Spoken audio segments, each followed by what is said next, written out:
तो प्यारे बच्चों, मैंने ये क्लासेस कुछ इस तरीके से डिज़ाइन की हैं कि वो स्टूडेंट्स जो या तो किसी वजह से क्लास में ध्यान नहीं दे पाते, या कुछ लोग जो क्लासेस किसी वजह से ज्वाइन नहीं कर पाते हैं, या थोड़े से वीक स्टूडेंट रह जाते हैं या मीडियम स्टूडेंट्स रह जाते हैं, और जो मतलब अपनी लाइफ में आगे कॉम्पीट नहीं कर पाते बिकॉज ऑफ ट्रिकी टॉपिक्स, वो लोग इन टॉपिक्स को ईजिली समझ पाएँ। और ये किसी भी तरीके से आपको मतलब डिपेंडेंसी जो आपकी है किसी टीचर्स के ऊपर, उसको ख़त्म कर सकता हो और आपको सेल्फ डिपेंडेंट बना सकता हो, या आपके मन से मैथ्स के और साइंस के डर को ख़त्म कर सकता हो। मतलब ये क्लासेस की कोशिश ही है।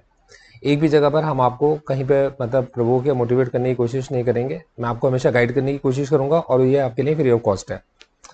बच्चों, मैं आपसे ये चाहता हूँ कि इन क्लासेस को अटेंड करने के बाद अगर आप दो बुक्स, एक एनसीईआरटी और दूसरा आरएस अग्रवाल, अगर आप पूरी कंप्लीट कर लेते हो, तो आप यकीन मानो आप आईआईटी के क्वेश्चंस को क्रैक करने के कैपेबल बन जाते हो। अगर आपके बेसिक्स इतने स्ट्रांग हो जाएंगे कि आप आईआईटी के क्वेश्चंस को सॉल्व करना शुरू कर दोगे। आप देखना इस चीज़ को, अगर आप इनको समझते हो, इन बेसिक्स को समझ लेते हो, तो ये बेसिक्स मैं आपके इतने स्ट्रांग कर दूंगा मेरी इन क्लासेस के बाद कि मेरी इन क्लासेस को अटेंड करने के बाद आपने सिर्फ दो बुक्स को पूरा सॉल्व करना है। एक एक एग्जाम्पल, एक एक क्वेश्चन, एक एनसीईआरटी सॉल्व करनी है और एक आरएस अग्रवाल सॉल्व करनी है। आप लोगों ने पतली पतली बुक्स हैं, आराम से इजीली सॉल्व हो जाती हैं। आप सीए का एग्जाम हो, सीएस का एग्जाम हो, कोई भी एंट्रेंस एग्जाम जिसके अंदर आपसे मैथ पूछी जाएगी, आप इन क्वेश्चंस को बहुत इजीली क्रैक करके आ जाओगे। समझ ध्यान से बच्चों। सबसे पहले जो हमारे को ट्रिगो के अंदर, जो हमने 10th क्लास से ट्रिगो पढ़ी, उसके बाद जब हम 11th क्लास में आते हैं तो हमारे को सबसे ज़्यादा डर होता है ABCD के फॉर्मूलाज से। मैं आपको इनको बिल्कुल डेप्थ में समझाऊंगा। सबसे पहले हमें ए और बी के फॉर्मूलाज आज डिस्कस करके चलेंगे, और ये ए और बी फॉर्मूलाज की हमारी पहली क्लास है, इसी के हमारे बेसिक स्ट्रांग हो सकते हो और इनके बिहार पर आप आगे कुछ क्वेश्चन ट्राई कर सकते हो।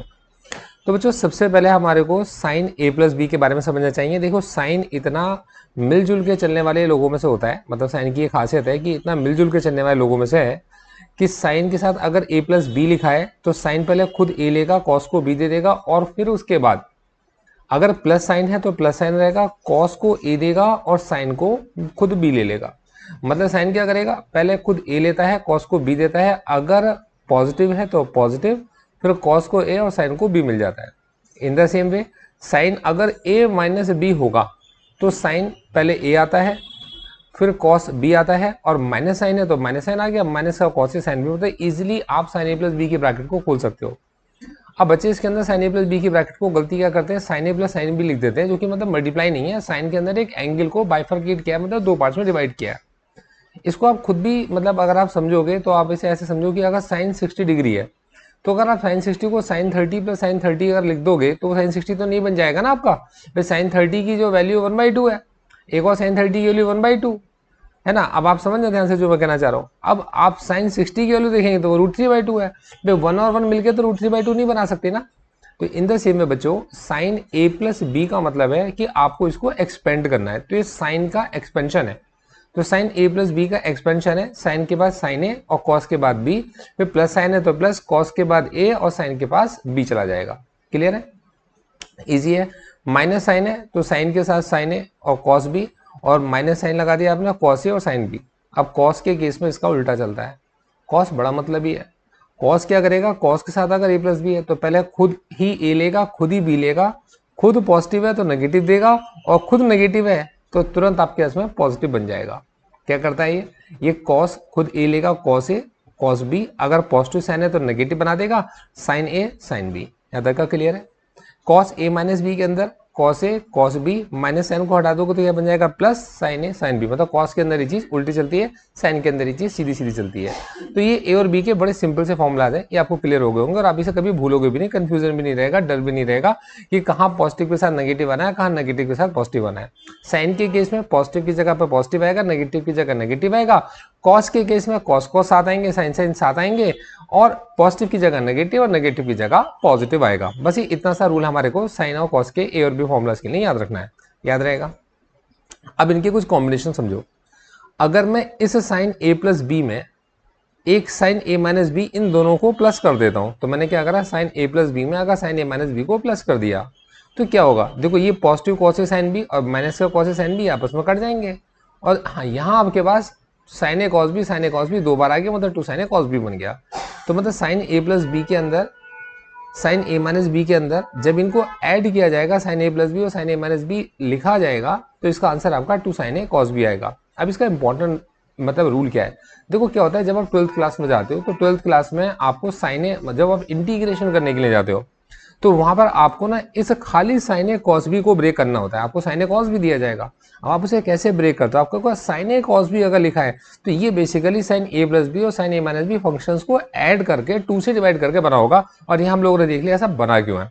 ये कॉन्सेप्ट क्लियर हो गया कि अगर कभी भी हमारे को साइन ए प्लस बी और साइन ए माइनस बी को प्लस किया जाएगा तो इसके अंदर से वो जो एक पॉजिटिव और एक नेगेटिव वाले पोर्शन है वो कट जाएंगे और यहाँ हमारे पास 2 साइन ए कॉस बी आएगा।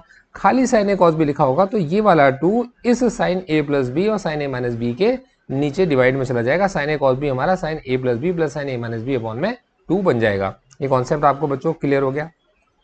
अब इन द सेम वे देखो कॉस के, देखो साइन के केस में तो ये इकलौता केस ही बढ़िया है, लेकिन कॉस के केस में थोड़ा सा उल्टा है, समझ जाए ध्यान से।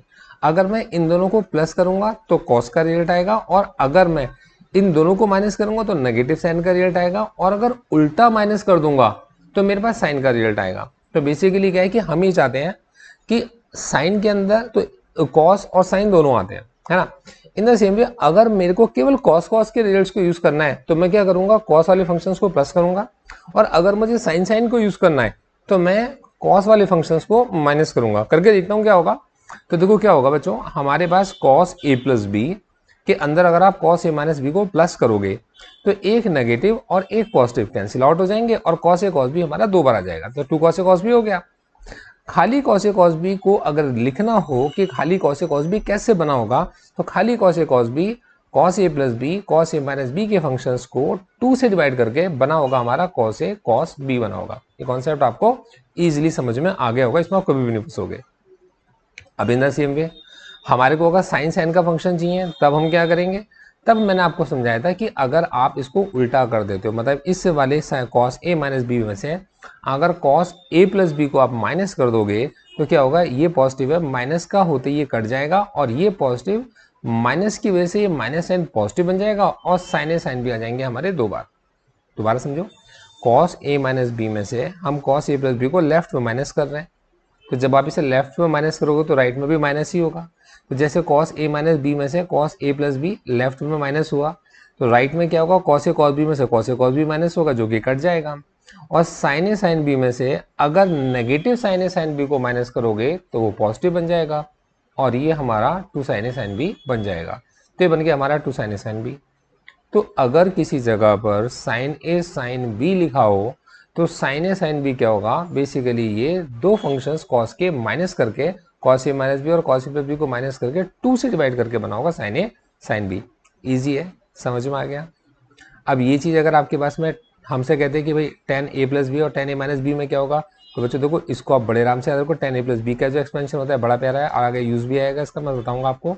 tan a plus B tan a plus tan b और नीचे आपका बने minus tan a tan b, minus sine में tan a minus tan b नीचे पॉजिटिव हो जाएगा। मतलब क्या है कि tan a प्लस बी में ऊपर तो tan a और tan b पॉजिटिव है तो पॉजिटिव आएगा, नीचे इसका उल्टा साइन आएगा 1 minus tan a tan b multiply में tan a माइनस बी, तो एज इफ ये नेगेटिव है तो ऊपर नेगेटिव आएगा tan a minus tan b। अब ऊपर नेगेटिव है तो नीचे पॉजिटिव आ जाएगा 1 plus tan a tan b।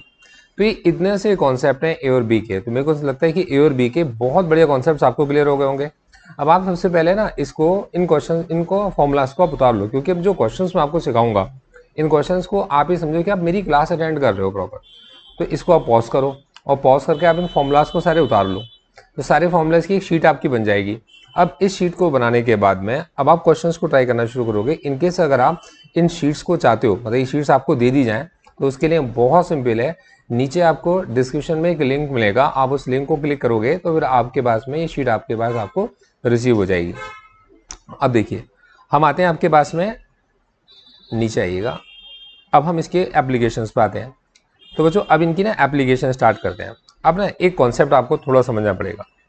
हमारे पास में एक है डिग्री और रेडियन। मैं इसकी भी क्लास आपको दे दूंगा, मतलब इसकी भी एक वीडियो बनाकर आपको दूंगा कि डिग्रीज क्या होते हैं, रेडियंस क्या होते हैं और कैसे डिग्रीज को रेडियंस में कन्वर्ट किया जाता है। अभी आप बेसिक चीज़ समझो कि 180 डिग्री का मतलब पाई रेडियन होता है। मतलब 180 डिग्री लिखो या पाई लिखो, बात एक ही है। तो पाई बाई 2 का मतलब क्या होगा, जो 180 को 2 से डिवाइड करके बनेगा। तो 180 को अगर आप 2 से डिवाइड करोगे तो क्या बनता है आपके पास 90 डिग्री बनता है। तो आपके पास में इसका मतलब है कि कोई देखो लिखा होता है ना, इसको कई बार समझ नहीं पाते आप लोग, मैं आसान तरीके से समझाता हूँ। इसका मतलब है कि ए ये बड़े का साइन है, तो ए बड़ा है किससे, जीरो से, मतलब ए एक ऐसा एंगल है जो जीरो से बड़ा है लेकिन छोटा है पाई बाई टू। पाई का मतलब 180 होता है, 180 बाई टू मतलब 90 डिग्री।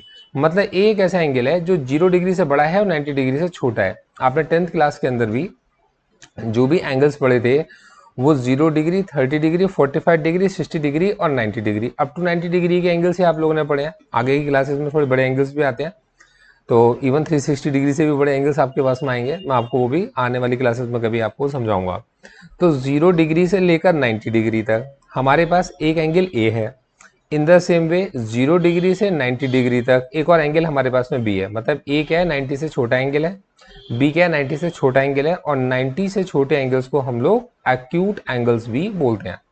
तो एक्यूट एंगल्स क्या होंगे, ऐसे एंगल्स होंगे जो 90 डिग्री से छोटे होते हैं, 0 डिग्री से बड़े होते हैं। Those angles are known as acute angles. ये भी क्लियर हो गया। अब देखो टीचर ने क्या कहा, आपसे कहती है कि आप साइन ए माइनस बी निकाल के दिखाओ, कॉस ए माइनस बी निकाल कर दिखाओ, टेन ए प्लस बी निकाल कर दिखाओ और टेन ए माइनस बी निकाल के दिखाओ। तो साइन ए माइनस बी निकालने के लिए साइन का नेगेटिव एक्सपेंशन आपको आता है, कॉस ए माइनस बी निकालने के लिए कॉस का नेगेटिव एक्सपेंशन आपको आता है, टेन ए प्लस बी के लिए टेन का एक्सपेंशन और टेन ए माइनस बी के लिए टेन का एक्सपेंशन आपको आता है। अब वो एक्सपेंशन तो आपको आता है, अब लेकिन उस एक्सपेंशन में आपको साइन ए की और कॉस बी की जरूरत पड़ेगी और कॉस ए और साइन बी की जरूरत पड़ेगी, वो वैल्यूज ही है। तो टीचर कहती है कि मैं आपको साइन ए देती हूँ, भाई साइन ए आपका कितना है 3/5, और टीचर बोलती है आपको कि कॉस बी आपको 9/41 निकाल कर टीचर ने दे दिया। अब टीचर कहती है ये दो वैल्यूज आपको पता है, अब आपको साइन ए पता है लेकिन ना तो आपको कॉस ए पता है और ना आपको इसके अंदर टेन ए पता है, कॉस बी पता है ना, इसमें साइन बी पता है ना आपको टेन बी पता है। तो ये सब आपको खुद निकालने पड़ेंगे। कैसे निकालने पड़ेंगे इस तरीका समझा दूँ। तो बच्चों देखो सबसे पहले क्या होता है, हम इसको ना 4 पार्ट्स में डिवाइड करते हैं। मतलब ये क्या होता है, हमारे 4 क्वाड्रेंट्स होते हैं। इन 4 क्वाड्रेंट में एक हमारा जो पहला क्वाड्रेंट होता है वो 90 डिग्री से छोटा होता है। मतलब एंगल हमारे हमेशा हमें लेफ्ट में जाना होता है, और लेफ्ट में जाएंगे तो 0 डिग्री से कहाँ तक जाना है हम लोग को 90 डिग्री तक। फिर 90 से कहाँ पर जाएंगे, आगे जाएंगे एक और 90 मिलेगा तो क्या हो जाएगा 180 डिग्री हो जाएगा। फिर 180 से हम लोग और आगे जाएंगे, और आगे जाएंगे तो कितना होगा हमारा, ये 270 हो जाएगा। एक और 90 मिल गया हमारे को। इस 270 में एक और 90 प्लस करेंगे तो कितना हो गया 360। मतलब एंगल हमेशा एंटी क्लॉकवाइज चलते हैं। आप वैसे भी जब बचपन में ड्रॉ करते थे तो एक हॉरिजॉन्टल लाइन और एक आपके इसमें एंगल पे लाइन ड्रॉ करते थे, तो हमेशा लेफ्ट से एंगल आप मार्क करते थे, लेफ्ट साइड में एंगल्स चलते हैं। तो ये एंटी क्लॉकवाइज एंगल्स चलते हैं तो पॉजिटिव कहलाते हैं, और अगर क्लॉकवाइज इन एंगल्स को चलाओगे तो ये आपका नेगेटिव एंगल्स कहलाते हैं। तो वो भी आने वाली क्लासेस में कभी हम कवर अप करेंगे। तो मैं आपको मतलब मेरी कोशिश रहती है कि मैं क्लासेस में आने वाले वक्त में क्या होगा वो भी मैं आपको बता कर चलता हूँ, और अगर आपने जो पीछे किया था मैं आपको वो भी बता कर चलता हूँ, जिससे कि आपका रिवीजन भी साथ साथ चलता रहता है, तो आप इसमें कभी भटकोगे नहीं। तो बच्चों हमारे पास 0 डिग्री से बड़ा लेकिन 90 डिग्री से छोटा एंगल क्या कहलाता है हमारे पास में, फर्स्ट क्वाड्रेंट कहलाता है। 10th क्लास के कहलाते हैं, सारी चीजें पॉजिटिव होती थी। ए का मतलब ऑल पॉजिटिव, यहाँ पर साइन भी पॉजिटिव होगा, कॉस भी पॉजिटिव होगा, टेन भी पॉजिटिव होगा, और इनके जो उल्टे हैं मतलब कॉसेक है, सेक है और कॉट है, ये भी सारे के सारे क्या होंगे पॉजिटिव होंगे। ये फर्स्ट क्वाड्रेंट कहलाता है। और 90 से छोटे होते हैं तो 90 से छोटे सब क्या होंगे पॉजिटिव होंगे। ये हमारे पास ए 90 से छोटा, बी 90 से छोटा, मतलब फर्स्ट क्वाड्रेंट की बात चल रही है। ये अगर 90 से बड़ा होता लेकिन अगर ये 180 से छोटा होता तो सेकंड क्वाड्रेंट होता। और सेकंड क्वाड्रेंट में रूल कहता है कि ऐड शुगर टू कॉफी या आफ्टर स्कूल टू सिनेमा, ठीक है, या आफ्टर स्कूल टू कॉलेज। तो बेसिकली क्या है कि ए का मतलब ऑल पॉजिटिव और एस का मतलब होता है साइन, और साइन का उल्टा कॉसेक, ये दोनों पॉजिटिव होंगे, बाकी के सारे नेगेटिव होंगे। तो साइन भी पॉजिटिव है, कॉसेक भी पॉजिटिव है, बाकी के सब क्या नेगेटिव है, ये हमारे को साइन बताता है। सेकंड क्वाड्रेंट के अंदर साइन पॉजिटिव होगा, कॉसेक पॉजिटिव होगा, बाकी सब नेगेटिव होंगे। फिर आप जैसे 180 से पार करके 270 की तरफ जाते हो तो आपको थर्ड क्वाड्रेंट मिलता है, ये तीसरा क्वाड्रेंट आपको मिलता है जो 180 से बड़ा और 270 से छोटा होता है। इसको कहते हैं हम लोग थर्ड क्वाड्रेंट। और इस थर्ड क्वाड्रेंट के अंदर टी का मतलब है आप add sugar to coffee, tea का मतलब यहाँ पर 10 होता है, तो 10 भी पॉजिटिव है और यहाँ पर कॉट भी पॉजिटिव है। तो 10 भी पॉजिटिव है और कॉट भी पॉजिटिव है, बाकी के सब क्या यहाँ पर आपके पास नेगेटिव है। अब फिर आप थोड़ा आगे जाते हो तो यहाँ पर आपको मिलता है, ये मिलता है आपको सी। सी का मतलब क्या होगा आपका फोर्थ क्वाड्रेंट, जो कि 270 से बड़ा होगा और 360 से छोटा होगा। 270 से बड़ा, 360 से छोटा, और ये हमारा फोर्थ क्वाड्रेंट है। फोर्थ क्वाड्रेंट में सी का मतलब होता है कॉस। यहाँ पर कॉस पॉजिटिव है और कॉस का उल्टा सेक हमारे पास पॉजिटिव है, बाकी के सब क्या होते हैं, नेगेटिव होते हैं। ये पहला रूल क्लियर हो गया। अब बच्चों देखो, हम इसने सीखा था 10th क्लास में कि some people have curly brown hair turn permanently black. जैसे पंडित बद्री प्रसाद अपॉन हर हर भोले सोना चांदी तोले। तो साइन क्या होता है, परपेंडिकुलर और हाइपोटेनस का रेशियो होता है। कॉस क्या होता है, बेस का और हाइपोटेनस का रेशियो है। टेन क्या है, परपेंडिकुलर और बेस का रेशियो है। तो हम इस रेशियो का इस्तेमाल करेंगे, साइन से कॉस और टेन से फाइंड आउट करेंगे, जैसा हम लोगों ने 10th क्लास में करते थे। तो साइन क्या होता है, सम पीपल हैव, मतलब परपेंडिकुलर का और हाइपोटेनस का रेशियो, तो 3 का और 5 का रेशियो। तो ये 3 है और हाइपोटेनस कितनी है, 5 है। पाइथागोरस कहती है कि ये 5 का स्क्वायर इस 3 के स्क्वायर और किसी चीज x के स्क्वायर के सम के इक्वल होगा।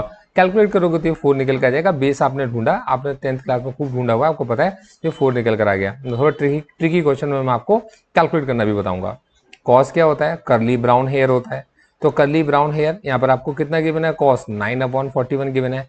मतलब आपको बेस गिवन है और आपको हाइपोटेनस गिवन है। तो बेस कितना गिवन है, 9, और हाइपोटेनस कितनी गिवन है आपको, 41। अब इसको पाइथागोरस से यूज करके आप 40 निकालेंगे। मैं आपको सिखाता हूँ कैसे निकाला गया है, समझाता हूँ। देखो, आप यहाँ पर थोड़ा नीचे आओगे तो मैंने आपको पूरा एक्सप्लेन किया है। यहाँ पर आपके पास में साइन आपको पता था 3/5, तो आपने 4 निकाल लिया पाइथागोरस से। तो आपका साइन ए अगर 3/5 है तो कॉस ए कितना होगा आपके पास, 4/5 होगा, और टेन ए कितना होगा आपका, 3/4 होगा। इजी है। अब बच्चों कॉस बी, अब आपको कॉस बी निकालना है। और कॉस बी कितना है, 9/41 है। अब आपको बेस पता है 9 है और हाइपोटेनस कितना पता है, 41 है। अब आपको पता है कि एच का स्क्वायर बी का स्क्वायर प्लस बी का स्क्वायर होता है। तो एच कितना आपका 41 है, मतलब 41 का square is equals to P का स्क्वायर, जो कि आपको नहीं पता, और बी कितना आपके इसमें 9 है, 9 का स्क्वायर हो गया। तो पी स्क्वायर प्लस 9 स्क्वायर। अब इस 9 स्क्वायर को अगर आप लेफ्ट में भेजोगे तो ये बन जाता है आपका 41 का स्क्वायर माइनस 9 का स्क्वायर। तो 41 का स्क्वायर माइनस 9 का स्क्वायर आपका पी स्क्वायर है। अब बच्चों देखो, ए स्क्वायर माइनस बी स्क्वायर क्या होता है, 10th क्लास में आपने पढ़ा था, 9th में भी आपने पढ़ा था, 8th में भी पढ़ा था कि ए स्क्वायर माइनस बी स्क्वायर में ए और बी एक ब्रैकेट में प्लस और ए और बी एक ब्रैकेट में माइनस, मतलब a square minus b square can be written as a plus b and a minus b का प्रोडक्ट। ठीक है, तो it will be 41 plus 9 and 41 minus 9, this is p square. तो अगर आप इस स्क्वायर को हटाते हो तो यहाँ रूट लग जाएगा, और 41 और 9 मिलकर 50 बनाते हैं, और 41 में से 9 को माइनस करो तो 32 बनता है। अब आपको ये बात, जैसे पहले से ये बात आप जानते हो कि अगर कभी भी हमारे पास स्क्वायर रूट के अंदर कोई चीज होती है तो हमें डबल फैक्टर्स बनाने पड़ते हैं, है ना। तो आपने क्या करा भाई, मेरे पास root 50 can be written as 25/2 और 32 कैन बी रिटन एज 2 × 16। अभी 25 क्या है, 5 का स्क्वायर है। ये 2 और 2 का एक 2 बाहर आ गया। 16 क्या है, 4 का स्क्वायर है, तो 2 4 का एक 4 बाहर आ जाएगा। तो परपेंडिकुलर हमारे पास में कितना बन गया, 40 बन गया। अब हमने आपको एक करके दिखाया, बाकी सारे आप करोगे, कि साइन ए माइनस बी साइन ए कॉस बी है। ठीक है, और कॉस ए साइन बी है। अब साइन ए माइनस बी का एक्सपेंशन क्या है, sign A cos B minus cos A sine B. तो आपने साइन ए की जगह पर क्या लिख दिया, जो आपने साइन ए की वैल्यू निकाली थी 3/5। आपने कॉस बी की जगह क्या लिख दिया, जो आपने कॉस की वैल्यू निकाली थी 9/41। कॉस की वैल्यू निकाली थी आपने 9/41। ठीक है जी, ये आपकी कॉस की वैल्यू आपकी कितनी, 9/41। इन द सेम वे आपने लिखा कॉस ए, तो कॉस ए आपने लिखा 4/5, और cos sine two sine B कितना आपका 40/41। आपने सॉल्व किया, आपका आंसर निकल गया। आप देखो 5 × 41 नीचे है, यहाँ भी 5 × 41 है। तो बच्चों इसका जो एलसीएम बनेगा वो बनेगा 5 × 41, ऊपर 27 और 160 को माइनस कर दो तो माइनस का 133/205 आंसर हमारा निकल कर आ गया। अब आपको बाकी के ये सॉल्व करके दिखाने हैं, इससे आपकी पहली क्लास आपको क्लियर हो पाएगी, जिसके अंदर हमने आपको ए और बी के फॉर्मूले सिखा दिए हैं। तो अब आप ये क्वेश्चन आप मेरे को जल्दी से मेरे को करके दो। ये 4 क्वेश्चन, साइन ए माइनस बी का आंसर निकालो, कॉस ए माइनस बी का आंसर निकालो, tan a प्लस बी और tan a माइनस बी का आंसर निकालो। आगे मैं कुछ और क्वेश्चन भी आपको इसके सिखाकर चलता हूँ। Thank you so much, all the best.